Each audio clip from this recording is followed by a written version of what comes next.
আসসালামু আলাইকুম viewers, welcome to Fatema's kitchen. চলে আসলাম নতুন আরও একটি রেসিপি নিয়ে। আজকে আমি শেয়ার করব ছোট চিংড়ি দিয়ে বেগুন ভাজি। আর আমি এখানে চিংড়ি মাছটা কেটে নিয়েছি। আর আমি এখানে কড়াইতে তেল গরম করে নিয়েছি, আর ওই তেলে মাছটা দিয়ে হলুদ আর একটু লবণ দিয়ে ভেজে নিয়েছি। আর আমি এখন দিয়ে দিলাম পেঁয়াজ কাঁচামরিচটাকে ভেজে আর আমি এখানে ছোট চিংড়ির মাথা বাটা দিয়ে দিয়েছি। আপনারা চাইলে দিতে পারেন, না চাইলে নাই। আর আমি এখানে দিয়ে দিলাম লবণ, হলুদ আর মরিচের গুঁড়ো। আমি এটাকে সুন্দরভাবে এখন কষিয়ে নিব।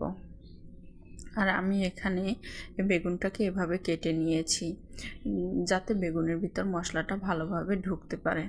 আর আমার এখানে মশলাটা কষানো হয়ে গেছে, আর আমি এখন বেগুনটাকে দিয়ে দিব। আর আমি এখন বেগুনটাকে দিয়ে খুব সুন্দরভাবে মশলাটাকে নেড়েচেড়ে লাগিয়ে দিব। আর আমি একটু ঢাকনা দিয়ে ঢেকে দিয়েছিলাম। আর আমি এখন ঢাকনাটা উঠিয়ে তারপর নেড়ে চেড়ে দিব। আর আমি এখন এই বেগুনটাকে খুব সুন্দরভাবে কষিয়ে নিব। আর আমার এখন বেগুনটা কষানো হয়ে গেছে। আমি এখন পুরো রান্না করার জন্য পানি অ্যাড করে দিব। আর এখানে বেশি পানি অ্যাড করা যাবে না, অল্প পানি দিতে হবে। বেশি পানি অ্যাড করলে বেগুনটা নরম হয়ে যাবে, খেতেও ভালো লাগবে না। আর আমার বেগুনটা প্রায় হয়েই আসছে।